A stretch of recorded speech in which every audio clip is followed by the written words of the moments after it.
दोस्तों नमस्कार, मैं राम सूरत यादव। जिस सच को लेकर के पूरा देश एक तरीके से संदेह के दायरे में था और पूरा देश की जनता उस सच को जानना चाहती थी कि क्या ईवीएम को लेकर के जिस तरीके से विपक्ष के सभी नेता, विपक्ष की सभी पार्टियां खासकर 2014 के बाद बहुत सारे सवाल ईवीएम मशीन पर सवाल खड़ा किए, उसको पूरे देश की जनता जानना चाहती थी और वह सच पूरे देश के सामने एक तरीके से किसी और के द्वारा नहीं बल्कि चुनाव आयोग के द्वारा जो है लाया गया है। तो आप समझ सकते हैं, जब से यह सच पूरे देश के सामने आया है और चुनाव आयोग स्वयं सुप्रीम कोर्ट में हलफनामा दाखिल करके इस बात को स्वीकार किया है कि ईवीएम में गड़बड़ी, एक तरीके से ईवीएम मशीन में और वीवीपैट में एक तरीके से अंतर होता है। मतलब जो वीवीपैट की पर्ची निकलती है और जो वोट ईवीएम मशीन में डाली जाती है, बटन दबाई जाती है, जरूरी नहीं है कि उनका एकदम मिलान सही हो, उसमें अंतर कहीं न कहीं आता है। तो आप समझ सकते हैं कि इस गड़बड़ी को अगर चुनाव आयोग स्वयं सुप्रीम कोर्ट में स्वीकार कर लिया है,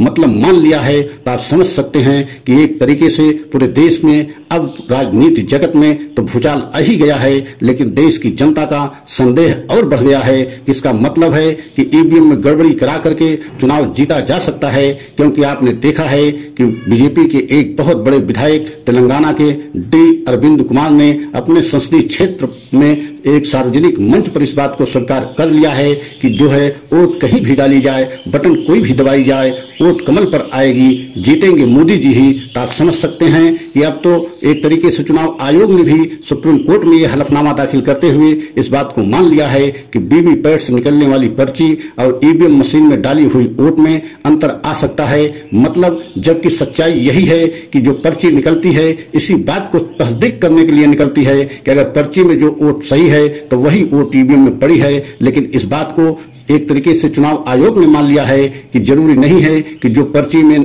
जो है वोट निकले वही ईवीएम मशीन में भी निकले। तो आप समझ सकते हैं कि बहुत बड़ा एक तरीके से सच पूरे देश के सामने आया है और आपको बताना चाहते हैं कि यह मामला सुप्रीम कोर्ट पहुंचा क्यों। तो आप जानिए कि एडीआर एक ऐसी संस्था है जो चुनाव आयोग के सभी प्रक्रिया पर एक तरीके से नजर रखती है और एडीआर की जिम्मेदारी है कि निष्पक्ष और पारदर्शी चुनाव देश के लोकतांत्रिक देश में होना चाहिए। तो एडीआर ने मार्च 2023 में एक याचिका दाखिल किया सुप्रीम कोर्ट में और उसमें चुनाव आयोग से पूछा और जानना चाहा कि पूरे देश में ईवीएम मशीन से जो चुनाव हो रहे हैं उसमें पूरे देश की ईवीएम मशीनों में पूरी वीवीपैट की पर्चियों की गणना होनी चाहिए। इसी बात को लेकर के 4 सितंबर को चुनाव आयोग ने हलफनामा अपना दाखिल किया सुप्रीम कोर्ट में और उस हलफनामे में इस बात को जो है चुनाव आयोग ने माना कि पूरे देश में जितनी ईवीएम मशीनों में जो है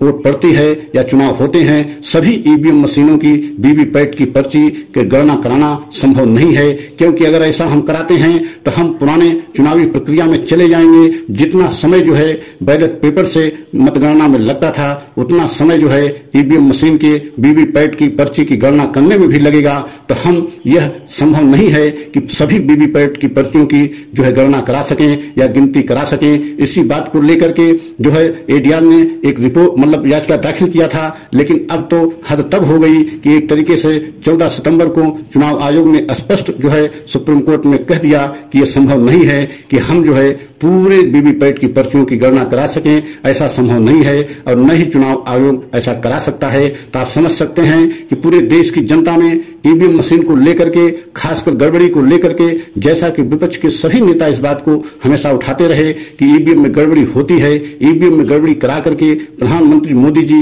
दो चुनाव 2014 के और 2019 के लोकसभा को जीता है। और आपने देखा है कि उद्धव ठाकरे जो शिवसेना प्रमुख है, उन्होंने सामना में स्पष्ट जो है लेख लिखा था और उन्होंने कहा था कि प्रधानमंत्री मोदी जी यह खेल जो है लोकसभा के चुनाव में बहुत बड़े स्तर पर कराते हैं और यही खेल खेल करके प्रधानमंत्री मोदी जी दो बार सत्ता में पहुंचे हैं। 2014 में भी ईवीएम में खेला किया गया, 2019 में ईवीएम में खेला किया गया और 2024 में भी खेला करने की पूरी कोशिश जो है प्रधानमंत्री मोदी द्वारा, बीजेपी द्वारा किया जाएगा। क्योंकि प्रधानमंत्री मोदी जानते हैं कि अगर देश में हमारी सरकार रहेगी तो प्रदेशों की सरकार, तो हम ईडी और सीबीआई के डर दिखा करके वहां की चुनी हुई सरकार, विपक्ष की किसी पार्टी की सरकार हो, उसको हम तोड़ करके अपनी सरकार बना लेंगे। और आपने देखा है कि कई ऐसी सरकारें हैं जहां पे विपक्ष की चुनी हुई सरकारें चल रही थी, लेकिन ईडी और सीबीआई की डर दिखा करके वहां के नेताओं को भयभीत करके, विपक्ष के नेताओं को तोड़ करके वहां बीजेपी की सरकार बना ली गई।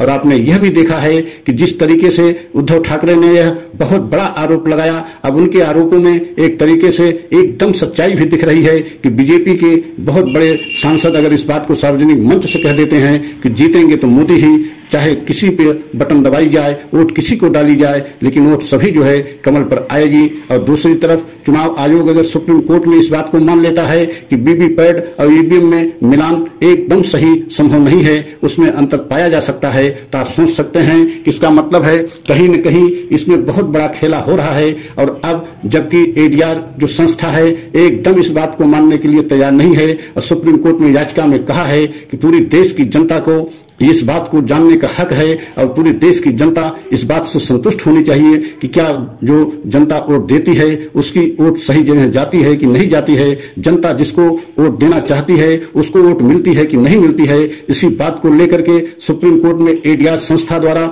जो है याचिका दाखिल की गई है। अब उस पर जो है आने वाले समय में देखना यह है कि सुप्रीम कोर्ट क्या फैसला लेता है। अगर कोई बड़ा फैसला लिया और ईवीएम मशीन को देश के चुनाव से हटाया या बाहर किया और पुनः बैलेट पेपर से चुनाव हुआ, तो आप समझ सकते हैं कि बीजेपी को बहुत बड़ा झटका लग सकता है। और विपक्ष की पार्टियां ये चाहती भी हैं और एडीआर संस्था भी यही चाहती है, जिसने जो है याचिका दाखिल किया है कि हर कीमत पे देश की जनता को अपने दिए हुए वोट पर पूरा भरोसा होना चाहिए, जिससे कि जनता को लगे कि हमारी जो गई है सही जगह गई है, जिसको हम वोट डाले हैं वही कैंडिडेट को मिली है। इस बात को लेकर के एडीआर संस्था भी चाह रही है कि कोई भी ऐसी व्यवस्था की जाए, वह चाहे ईवीएम मशीन में की जाए या बैलेट पेपर से चुनाव कराया जाए, लेकिन निष्पक्ष एवं पारदर्शी चुनाव होना चाहिए। ये सभी देश की जनता का एक तरीके से लोकतांत्रिक हक है और इसी बात की लड़ाई जो है एडीआर संस्था सुप्रीम कोर्ट में लड़ रहा है और याचिका भी दाखिल किया है। लेकिन अब चुनाव आयोग के द्वारा यह मान लेना कि वीवीपैट और जो है ईवीएम में मिलान एकदम संभव नहीं है, कहीं न कहीं अंतर आ सकता है, तो इसका मतलब है कि ईवीएम में बहुत बड़ी स्तर पे गड़बड़ी हो सकती है। तो आने वाले समय में सभी देशवासियों को यह जो है समझना पड़ेगा कि क्या ईवीएम में खेला करके प्रधानमंत्री मोदी जी 2-2 बार सरकार बनाई है। तो सभी देशवासियों से यह अपील करते हुए कि अगर आपको हमारा सच अच्छा लगा हो तो लाइक सब्सक्राइब अवश्य करें, लेकिन कमेंट के द्वारा अपनी राय यह जरूर दें कि क्या आने वाले समय में सुप्रीम कोर्ट को ईवीएम मशीन को हटाना चाहिए चुनाव से कि नहीं हटाना चाहिए और बैलेट पेपर से चुनाव होने चाहिए कि नहीं होने चाहिए। क्योंकि जिस तरीके से चुनाव आयोग ने सुप्रीम कोर्ट में इस बात को माना है ईवीएम वीवीपैट की गड़बड़ी को लेकर के, इसके बाद तो ईवीएम मशीन से अब चुनाव होना चाहिए कि नहीं होना चाहिए, इन सब पर अपनी प्रतिक्रिया देते हुए कमेंट के द्वारा हमें जरूर बताएं और अगला सच हम पुनः लेकर के आएंगे। तब तक के लिए आप प्रतीक्षा करें, अगला सच पुनः हम आपके सामने लेकर के आएंगे। जय हिंद, जय भारत।